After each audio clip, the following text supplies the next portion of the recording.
Building influence is something anyone can learn. It's an investment you can make in yourself, and it can hold the keys to achieving your dreams and having the life and impact you want to have. I'm Laura Cox Kaplan.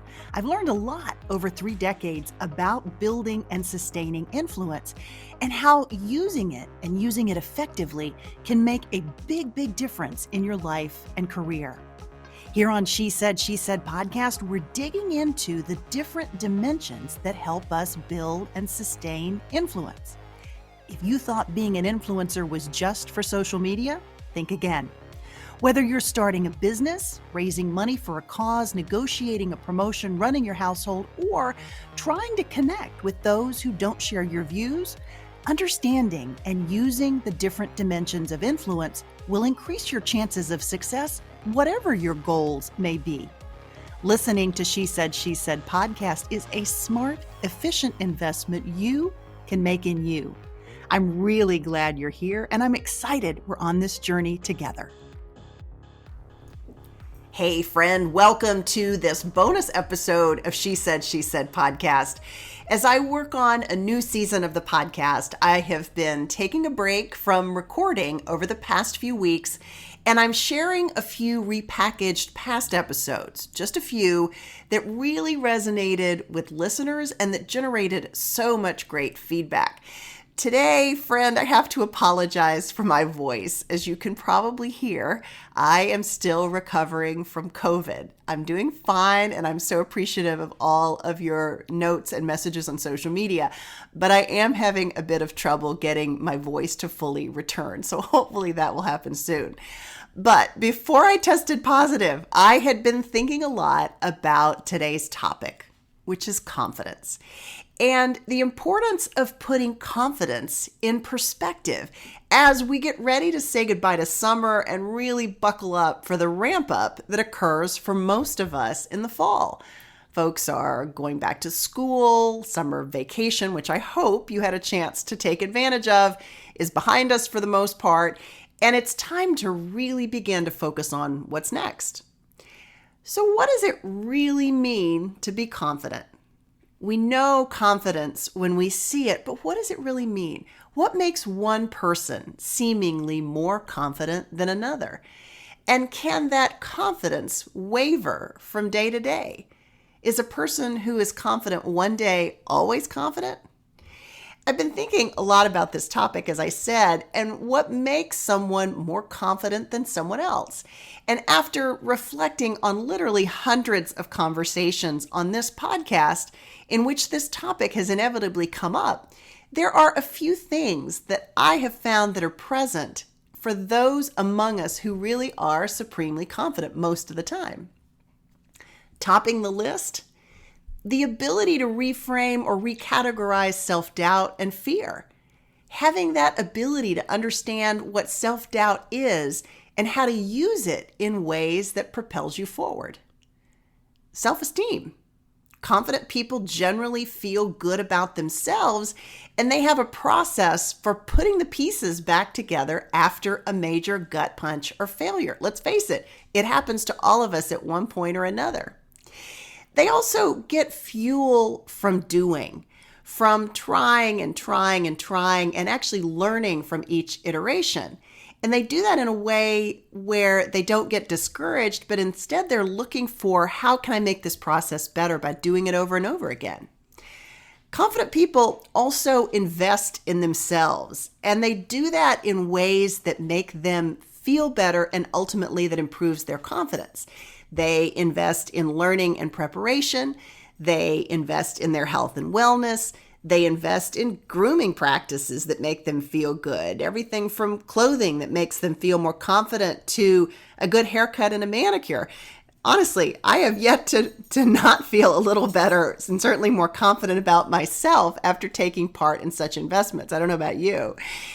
And then most importantly, confident people know what to do when their confidence isn't where it should be. They seem to inherently understand that confidence isn't static. You might say they do fake it till they make it, But the difference is they already know that they're capable, which helps them put more belief behind what they're doing and to push doubt to the back burner. Both of those things are really key.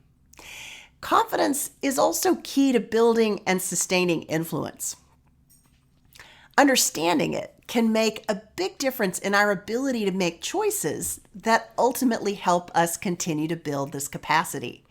In this week's bonus episode, episode 207, I actually pulled from the way back archives to a conversation I recorded with journalist and author Claire SHIPMAN. Claire, together with her colleague, journalist Katty Kay, wrote The Confidence Code, and then later they wrote The Confidence Code for Girls. I loved The Confidence Code when I first picked it up a few years ago because it does a great job of explaining the science behind why all these things that I've already outlined for you, why they can make a big difference. And that's what Claire and I talk about in this conversation. I can't think of anyone who could honestly say they don't struggle with confidence at least some of the time. Some of us struggle with it more often than we might like to admit. But what I found is that confidence is something you build and maintain, frankly, much like influence. It's not static. And we often have to adjust what we're doing and, really importantly, how we're thinking and the stories that we tell ourselves in order to maintain or boost our confidence at those times when we really need it most. Friend, here is this week's bonus episode, episode 207, on the science behind confidence with Claire SHIPMAN.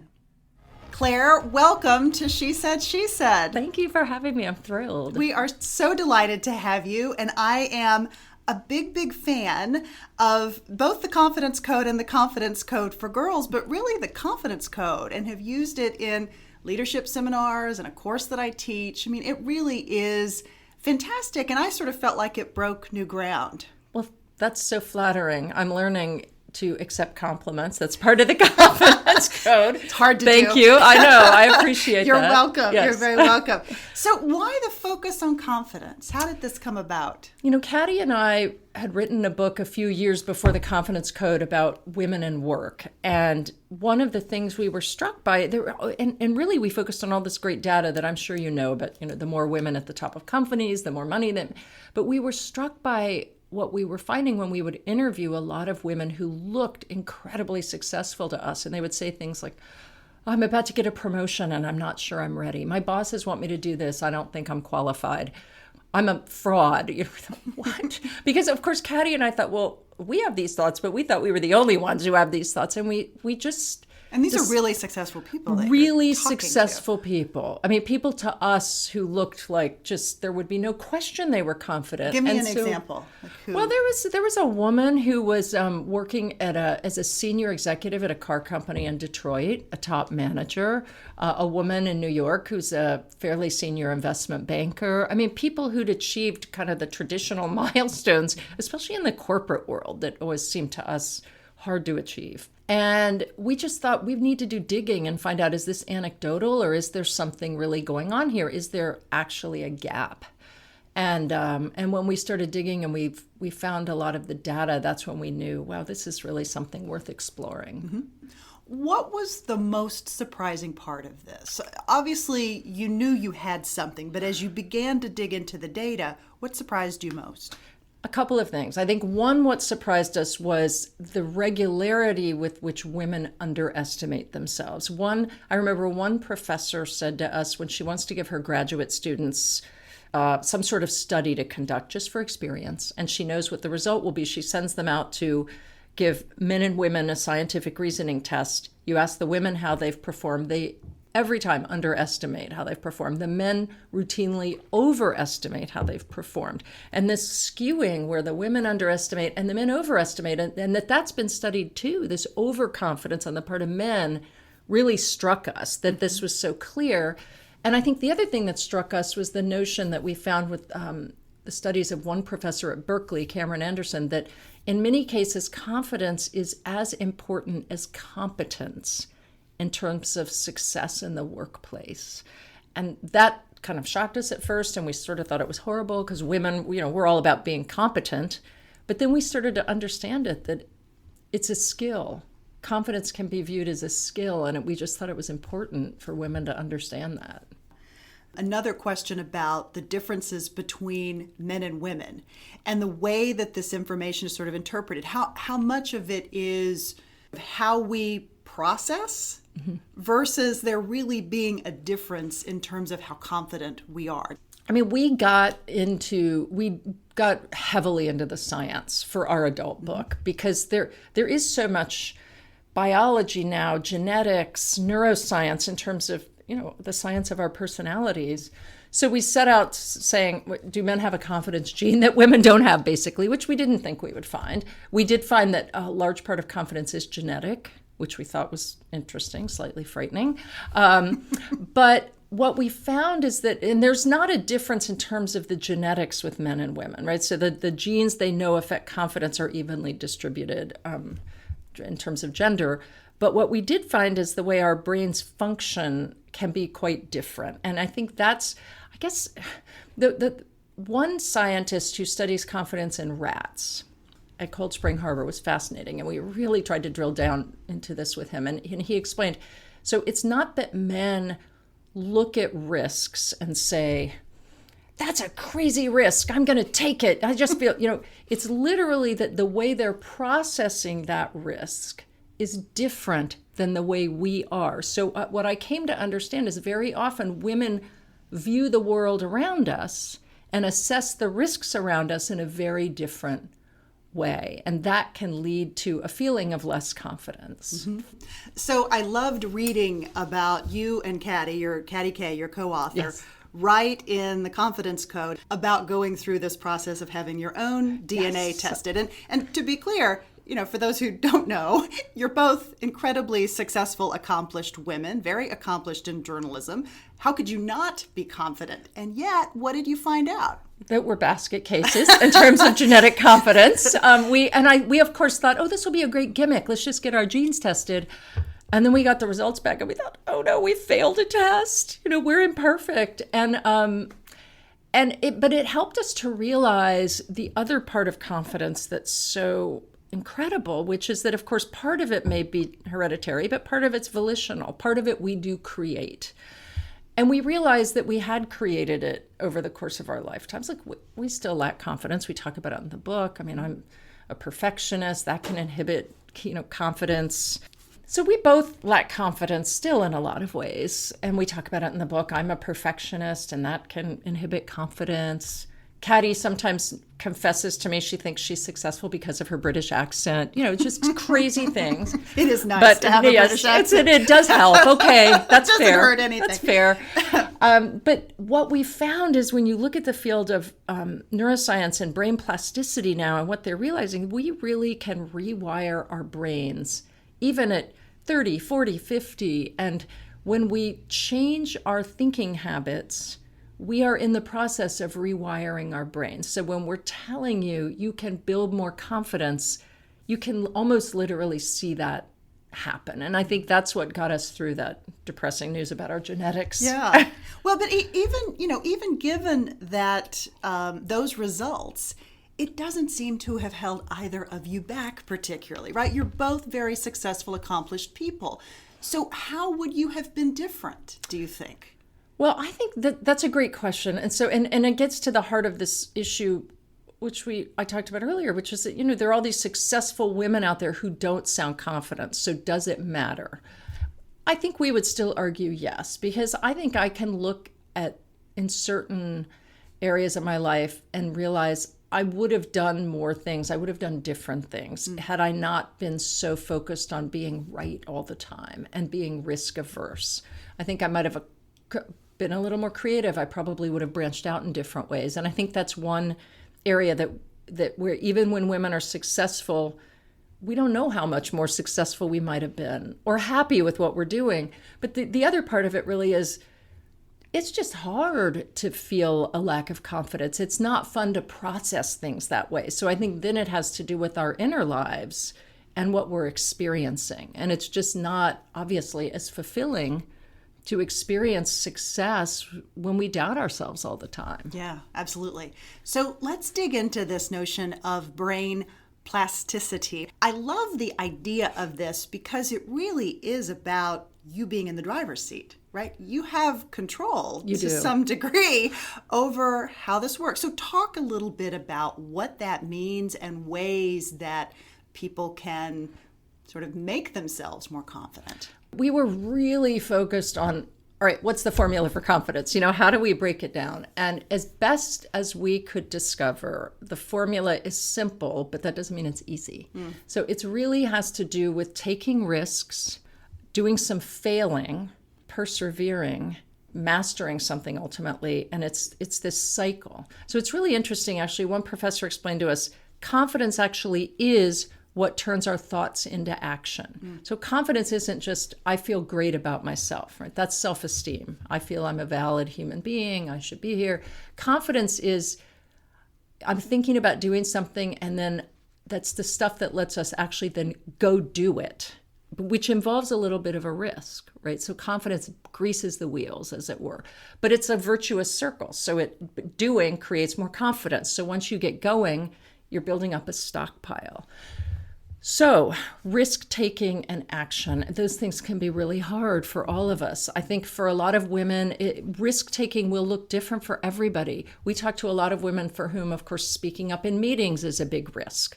That's always an issue. Some people are more introverts than others. Some women feel rightly more intimidated when they're the only woman in a room and they have to speak up. And there's a lot of data about that.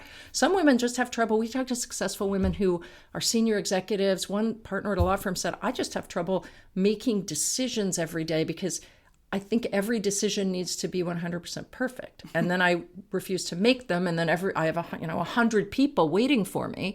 And she said she had to create a rule for herself that 90% of her decisions would be good, 10% would be wrong, and she just would have to deal with the fallout. But that mental trick lets her just decide and move on. So sometimes it's about being less perfectionistic. And I think you have to identify where is it that you're unwilling to take risks in life, and then start small and allow yourself to start to get used to failing, essentially. Do you think it changes over time? This woman who's very senior in a law firm clearly has had to make a lot of decisions over the course of her career. So did it become more difficult for her? Did she, is it something that maybe happens at different points, sort of different peaks and valleys over the course of your lifetime? Like, what do you think about that? Well, what we found is that we did a confidence quiz when we released our adult book. We created a quiz online, and an enormous number of women took it. We created it with a couple of academics, and I don't think they've ever seen this amount of data. I thought they'd get 1,000 people, and I think 50,000 people took the quiz or something. Fantastic. So it's crazy. We use it in great. my class too. And we found that in general, women's confidence does slightly grow over time, right? There's this low at puberty, which is why we wrote the girls' book, but then it slightly grows over time. I think showing that women do learn a lot, right? We learn eventually to take risks, ideally, and to move through it.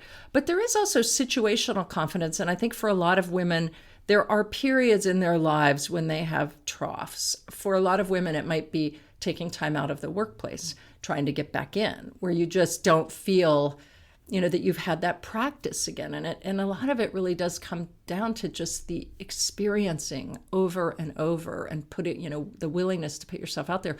We were talking to a woman the other day who said, well, we want to create all these programs, but so many women think they almost need to go back and get a master's degree before they can go back to work because they want a credential because they're not confident enough that what they know is going to work. It's so fascinating.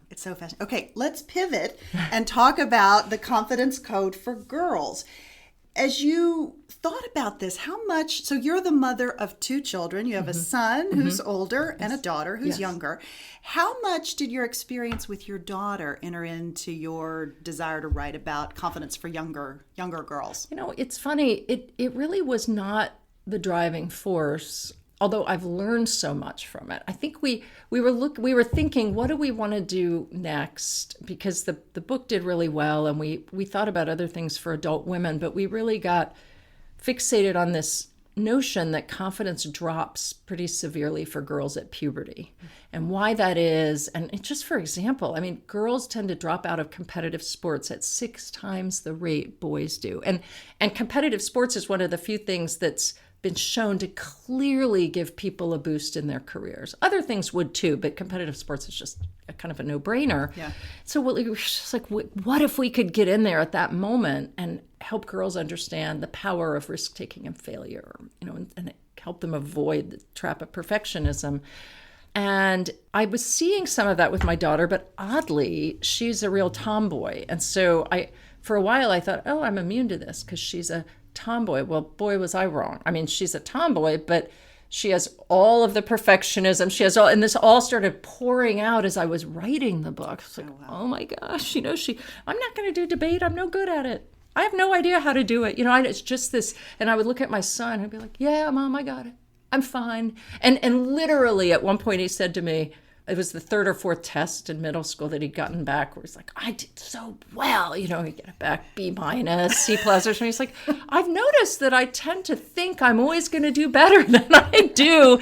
And the girls in my class are always worried and they do really well. And I said, oh, interesting. How do you begin to socialize these, or sort of at what age do you begin to socialize these topics with your kids, with your female children in particular, but really with both kids? I think, well, they're a little, for me, it's hard because they're sick of hearing me. If you say the word research one more time, stop. I feel like I've probably turned them off of this notion just by being involved myself. But I think it's tricky with girls because Caddy and I have realized, and we've been talking to girls since the book came out. And she also has a daughter? She has 2 daughters, one who's just graduated from college and one who's 12. And we don't want girls to think, oh my gosh, some gloomy, horrible thing is approaching and we're all going to catch the no confidence disease, right? And so instead, what we've tried to do is talk to them about the benefits of risk-taking and the exciting parts of it, and let them see there's an alternative to having to be the good girl and get everything right all of the time, and understand why that quest for perfectionism, I think, is just not worth it. And so we try to have casual conversations about it. Mm-hmm. It's hard, kids want to listen when they want to listen and otherwise not at all. Yeah. But it's so interesting how early these sort of thoughts seem to trickle in. Our daughter is only 8 years old, and I see this tendency toward perfectionism already, and I see this tendency toward, well, maybe I just won't do that. She's 8. Right. She's not too far from puberty, right, but far enough that I'm a little surprised that she's already beginning to think along these terms. So, well, it's actually for 8 to 12-year-old girls. So we picked that age because it's really at 8 is when we start to see the drop happen. Mm-hmm. And we did a poll with this great company, YPulse, and they're used to talking to parents and their kids, and this was done in a really sophisticated way. We found so many interesting things. One, that parents all over the place like you get shocked when they see their daughters who, at age 6, 7 are like wildly confident, right? And then where does this hesitation come from?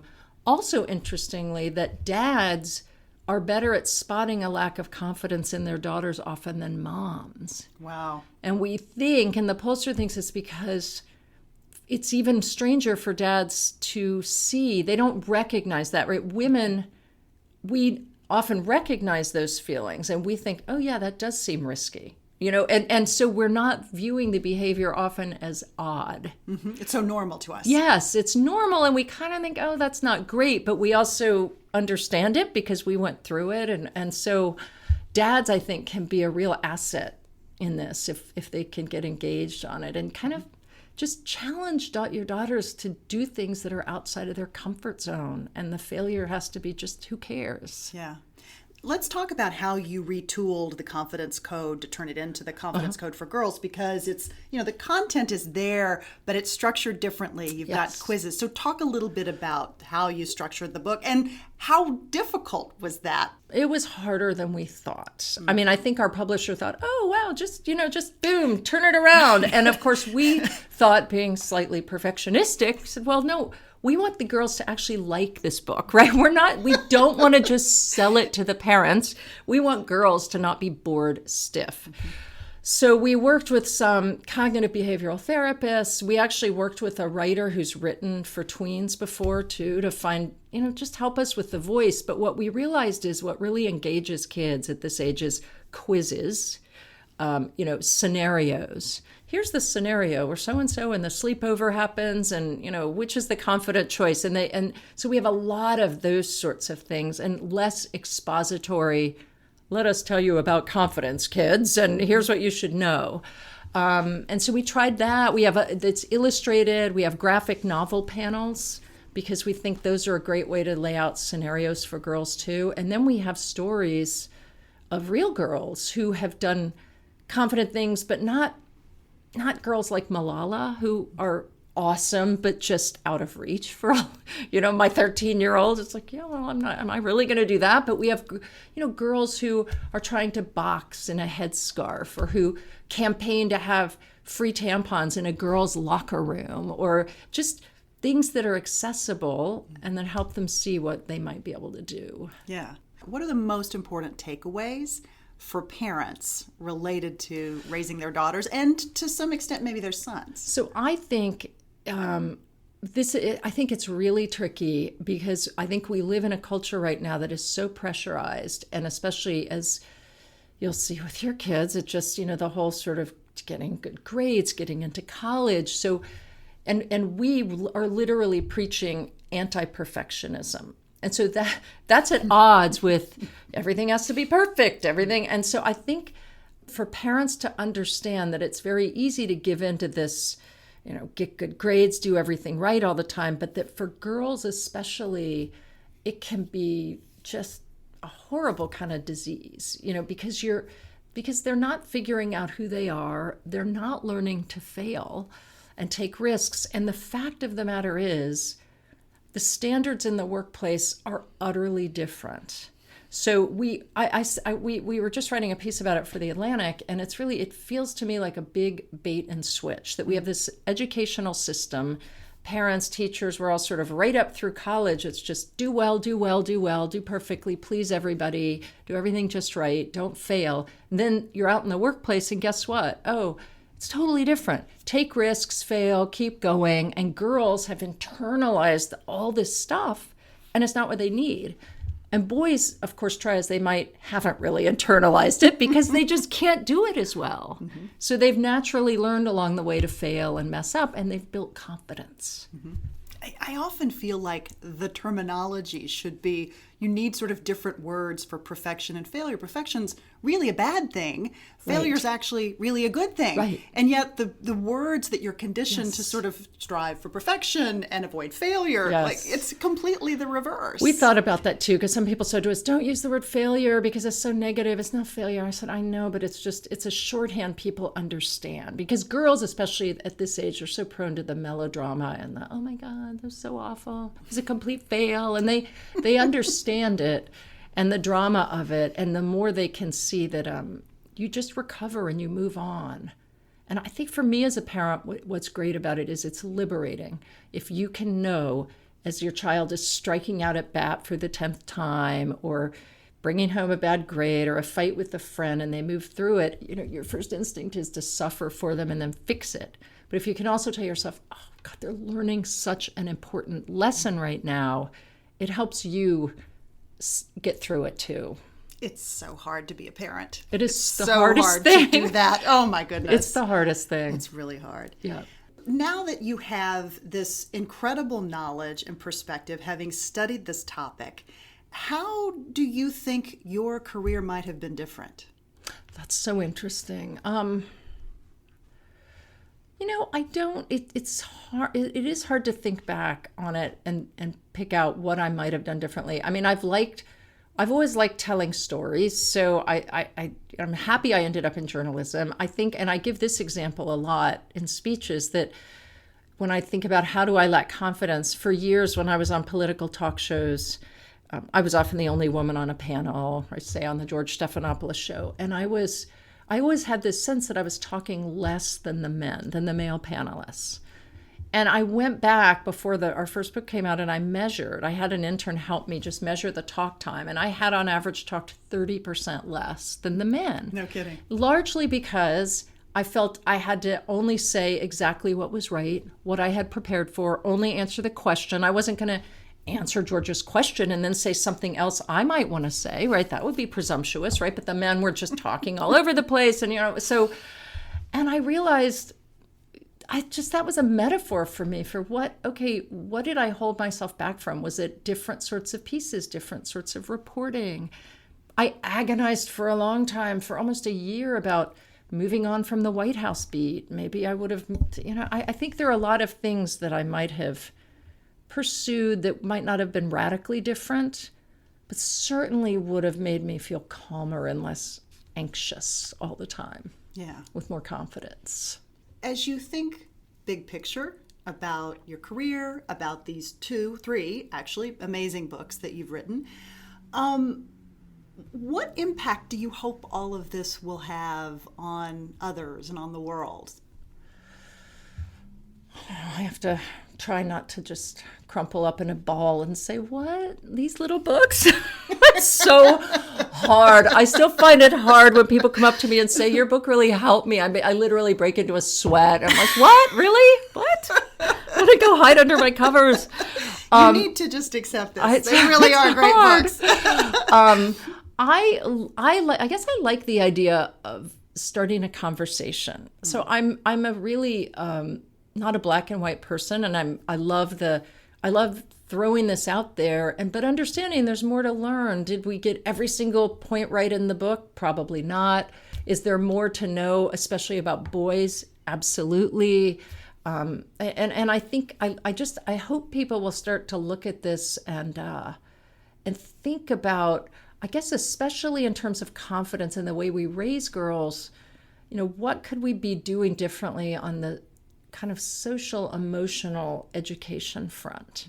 Because I really do think, to be very concrete, that, the pressure on kids these days and the pressure to succeed and do it in a way that's just allows for almost no failure, for boys and girls, by the way, is really unhealthy. And I think if we could understand this, how to build resilience and confidence, and we made that more of a focus than getting everything right on the test, we'd be raising a much stronger generation of kids. But the other thing I hope is that we get a lot more women running things. That's my long-term goal. Amen. Because I think the more women in charge, the better world we're going to have. So let's talk about that long-term goal. What's next? Are you focused on what's next? What are you working on currently? We are just talking about that. I mean, the book only came out 6 weeks ago, so we're still thinking about this book and what we want to get this book ideally into schools. We think it would be a useful tool, but we're thinking about is there some way we could support something like Running Start, this great organization that trains young women to run for office, and could we help with that at an even younger age and start to get girls more confident in their own voices? I've been thinking a lot about boys. I think boys right now need a lot of help and guidance given everything that's happening. I don't think they know what's expected of them. Mm-hmm. They don't talk about their feelings as much. So I'd love to see a focus on that. I don't know whether that's us or not, but we're mulling. That's fantastic. In the Confidence Code for Girls, one of the great exercises, at least I thought it was one of the great exercises, is to write down your top 5 risks. So 5 risks that are not, like jumping off of a cliff necessarily, but smart risks that you might take. What about for you? What are 5 risks for you as you think about some of these great questions? That's a great question in general. I am pretty cautious, even though I've written these books and I've tried to learn from it. So it feels risky to me. It felt risky to me to write a book in the first place. It felt very risky to me to have the audacity to write a book for girls. We're starting to speak at schools. That feels incredibly risky to me because I just keep thinking, how am I qualified to do this? I guess thinking about whether we start some sort of organization, that would feel like a risk to me.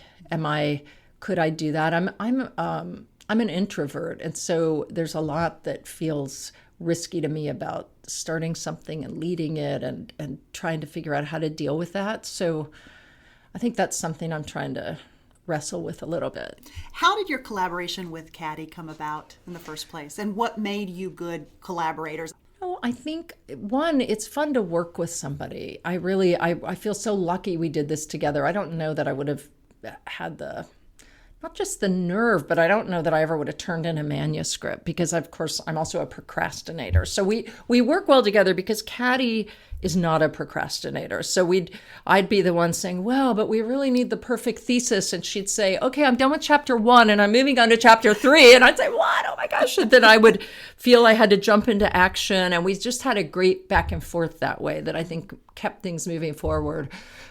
Caddy and I, almost immediately after we first met, we were at a cocktail party and we both were comparing notes about how we loved our TV jobs, but basically just we're always hoping for days off or days when we weren't called to work and that we didn't have to go to work the next day. And we realized, we're like, God, are we the only two TV journalists who want less time on television and we want to be doing something else too? And so I think when we had this idea about the way we work and the way we try to juggle things with kids, which was our first book, it just seemed very natural. And we thought, let's try this. Who knows? And it's been a great partnership. Yeah. Really fun. Yeah. Well, you seem very similar in many respects in terms of the way that you approach the world and this notion of confidence.